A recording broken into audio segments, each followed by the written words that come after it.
Sir अपना नाम बताएंगे आप? मैं राजेश अग्रवाल, जेसी राजेश अग्रवाल, सचिव हूँ कोरबा जेसीआई लीजेंड का। सर सबसे लीजेंड करके आपकी संस्था है जो, उसमें 40 साल के जो ऊपर रहते हैं, तो 40 साल 45, मेरा खुद 45 साल है सर, तो आप बताएंगे सर उसमें क्या क्या होता है, आपकी कार्य योजना क्या, वो 40 साल से ऊपर वालों के लिए क्या क्या होता है सर, बता दें तो बिल्कुल मैं भी आ बिल्कुल जाऊंगा। बिल्कुल। पहले तो ये मैं बताना चाहूँगा कि 1999 से हम लोग अनवरत काम कर रहे हैं जेसीआई।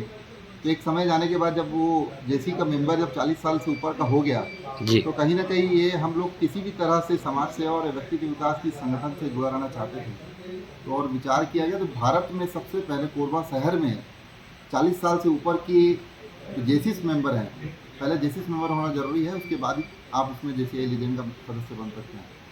तो एक कहीं न कहीं इनको मेंटर की ज़रूरत थी जेसीआई कोरबा को।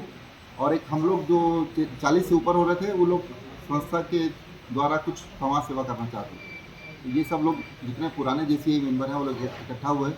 और आज मैं आपसे गर्व से कहना चाहूँगा, करीब हमारे 60 सदस्य हैं। जो स्टार्ट हुआ था करीब 30-32 लोग ही थे, लेकिन जैसे जैसे हमारे कार्यों को देखकर आज 60 सदस्य हैं। आने वाले समय में ये जो बच्चे 40 से ऊपर जब हो जाएंगे जेसीआई के सदस्य, तो हमसे जुड़ते जाएंगे। और केवल हमारा काम इन बच्चों को, जो जेसीआई के युवा जो सदस्य हैं हमारे, उनको मेंटरशिप करना, उनको लीड करना, उनको गाइड करना। और जो 40 साल से ऊपर की जो समस्याएं हैं, आप देखेंगे जैसे जैसे उम्र बढ़ती है, कहीं न कहीं अलग तरह की समस्याएं समाज में देखने मिलती है। एक तो कहीं न कहीं हेल्थ का इशू होता है, तो हेल्थ अवेयरनेस प्रोग्राम हम लोग करते हैं। एक फाइनेंशियली लिटरेसी के ऊपर हम लोग प्रोग्राम करते हैं बीच बीच में, कि कैसे आपको एक रिटायरमेंट एज की जाने तक कैसे अपना फाइनेंशियली सिक्योर करना चाहिए।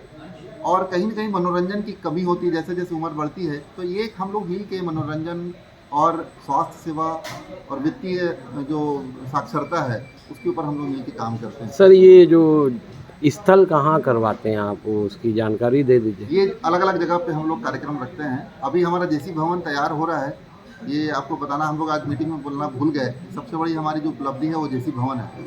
जैसे ही हम लोग कहीं से हमें संसाधन उपलब्ध होते हैं, तो हम जेसी भवन, एक हमारा एक सपना है पूरे जेसी सदस्यों का। जैसे ही वो भवन तैयार होगा, तो वहाँ पे विभिन्न और भी कार्यक्रम जो सर है। कहाँ पे तैयार हो रहा है?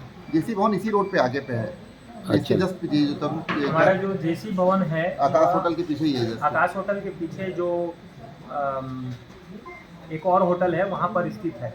अच्छा। आकाश होटल, उसके पीछे भी एक होटल है, उसके जस्ट बाजू में है। अच्छा। और ये हमारा एक अभी छोटे रूप में है, ये आगे जाके जैसे ही होगा, तो फिर सारा कार्यक्रम हमारा वहाँ होने लगेगा। चल। और आपने जैसे देखा, मैं सब धन्यवाद देना चाह रहा था जितने प्रेस वाले बंधु हैं। और मैं आह्वान करूंगा आपके माध्यम से, जितने प्रेस के सदस्य हैं, उनके अगर बच्चे बड़े हो रहे हैं, तो उनको प्लीज़ आप लोग उससे जोड़िए।